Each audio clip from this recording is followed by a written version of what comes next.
Old Mr. Wiggly is my top fly. In a dry dropper rig, I will fish a balanced leech or a small nymph or something underneath it.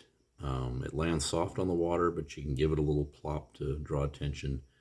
But fish it just enough to move those little rubber legs. Give it a little life on the water, and you think it's a great bass fly. So let's get this fly started. Gets going with a Firehole Outdoors. What is this number? The 811. It's their streamer hook.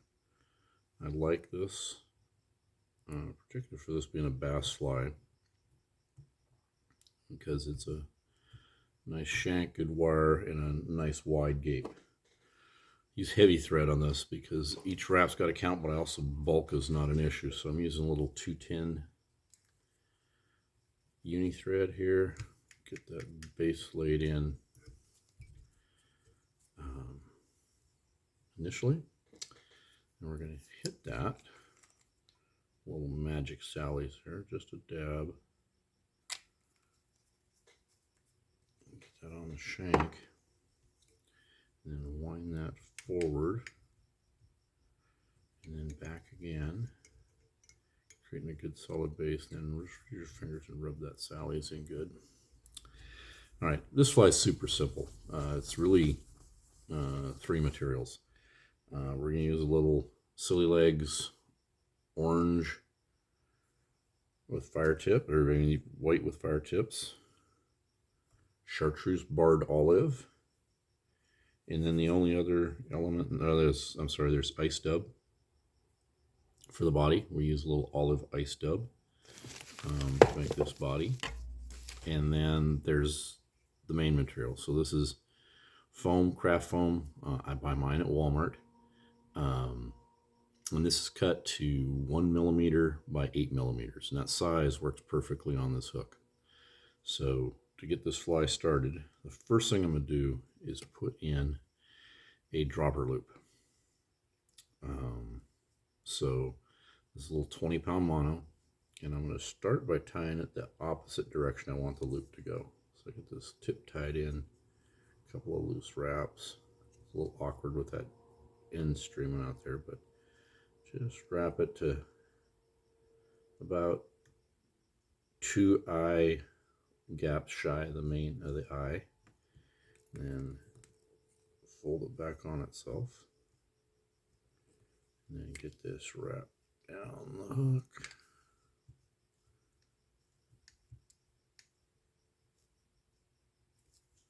Form a loop. Doesn't need to be big.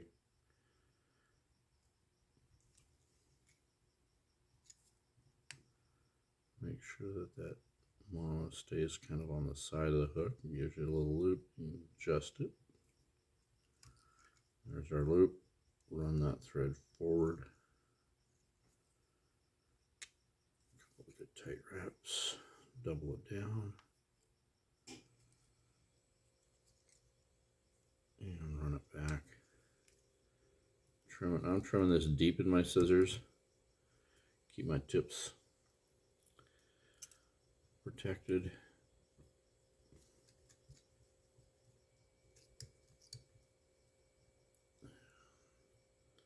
There we have it, nice little loop. I'm going to take my foam. Now this foam, I just trim the ends off ahead of time, but you double it over, and you want the first curve to just past the eye. So your tail gives me just past the eye. Give it a bit of a roll, loose wrap, and then just tighten that down. 2, 3. Now we tie in the tail, which is 1 strand of this fire orange tipped white SiliLegs. And it doesn't have to be perfect, but we're tying in just the orange. Tie them in long. 1, 2 loose wraps, and then get them adjusted. I like to get them kind of not all the way to the edge, but just a little on the edge. Give them that, cinch that last wrap down, give them one more. 2 wraps there to hold that tension. Trim. Press the back on. It doesn't have to be perfect, but it should be as close as you can get them. Hold that in place. One. Give it a bit of a curve. Line them up and cinch them down. 1, 3, 2.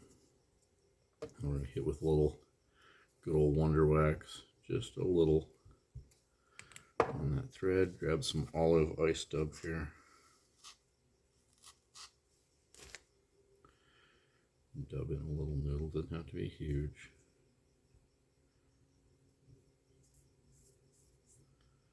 One thing about that nylon loop, it does thicken the body up a bit.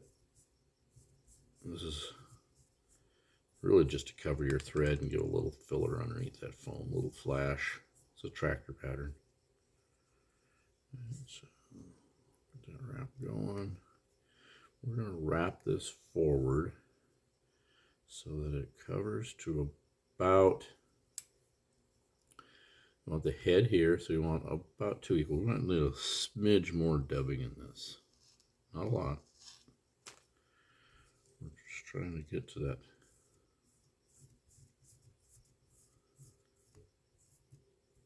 My head's going to end right there. You want these 2 pieces to be equal, and that needed just a smidge more. Like right there. And we're going to fold our body material forward. Do a bit of a roll. 1. Again, tighten it down. 2, 3, couple securing wraps. Now we're going to get 2 of the Chartruse SiliLegs.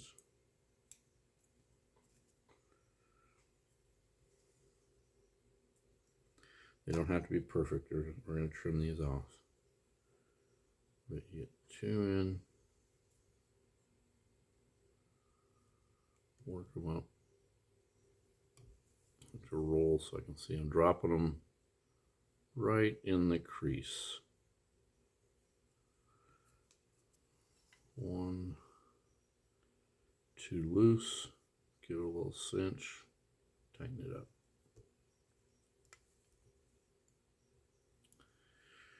Keep the tension on. Cut 2 more legs.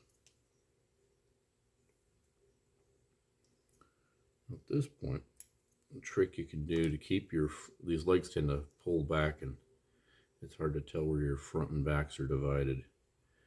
I just stick it under the foam and the hook, and it holds it there while I tie in the next set. Keeps everything divided. Get them worked in right there. Keep fore and aft separated. Get that little bit of tension in there. 1, 2, 3. Free everybody. Roll this forward.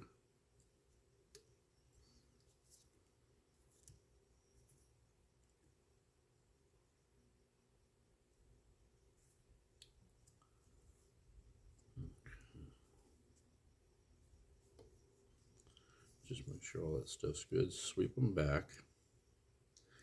And then I keep on my stem a little hair clip. Got that tight. Come forward.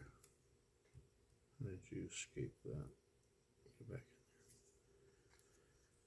in there. Little Wonder Wax again. Little olive dubbing again.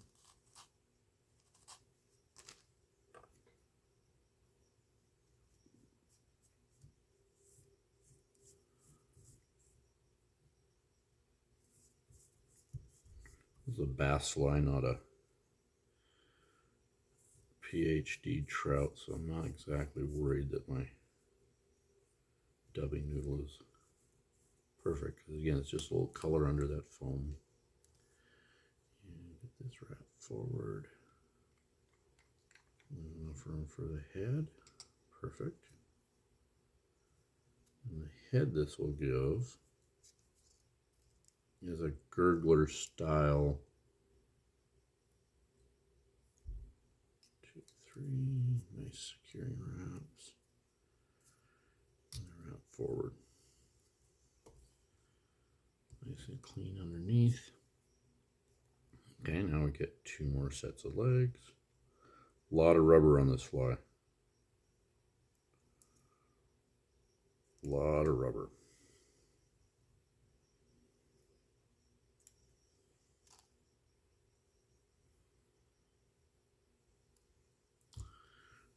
Over, run them up that thread. Get them right where I want 'em.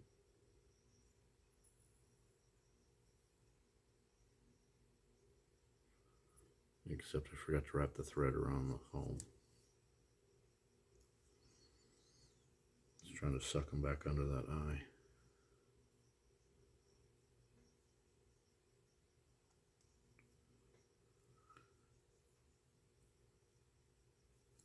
There we go, under.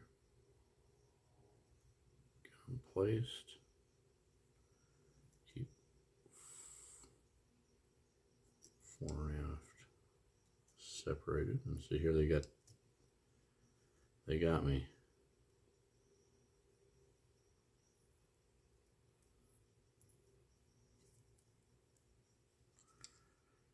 Two, three.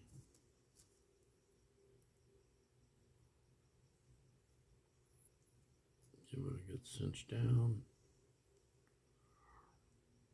Roll it around.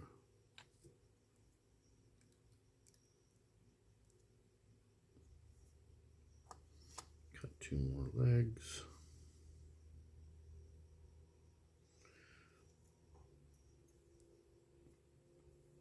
I used to try and speed this up and cut all the legs, and it was such a pile. It actually took me longer to sort out 2 sets of legs from the massive pile. So when I was tying commercially, that's exactly how I'd do it, is I would have all my legs pre-cut. Get that in there. Fore and aft separated.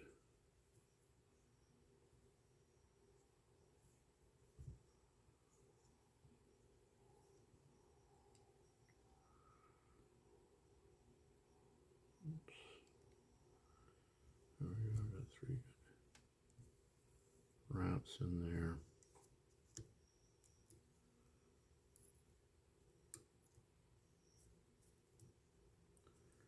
Got SiliLegs going every which way.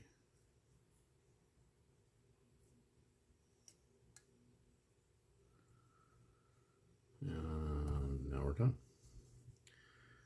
Get those swept back. Run them into the clip with everybody else. That hook point is sharp.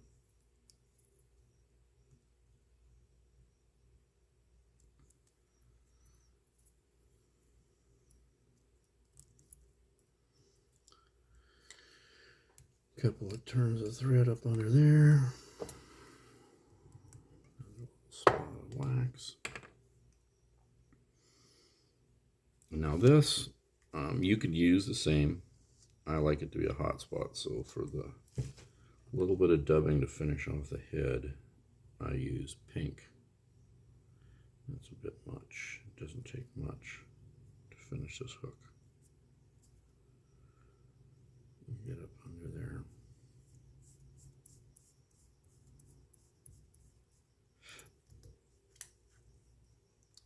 This one, you kind of jam those up under the foam. It makes it stand up. Makes that lip get in there and work for it. Okay, head. Little magic sallies on our thread.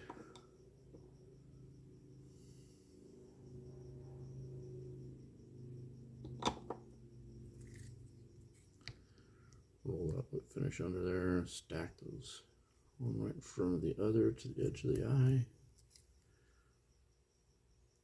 Work it off. Scissor points only. Don't. And you can release all those rubber legs. Release the hounds. And then I like to tie them or trim them about a hook length. So you could get a hook length, but you know, you can get your scissors there or whatever, get something that's a measure. So about a hook length down, and for me it works out with the tension, the jaw adjustment. Just give them a cut. Doesn't matter if they're all perfect, but they're about the same. Now all those rubber legs going every which way add life to the fly. Come back here, trim the two back legs to about the same length, a little shorter than the legs, but just enough to get a little wiggle back there. And there we have it. Originally tied for smallmouth, but this is a great largemouth fly. So there you have it, old Mr. Wiggly.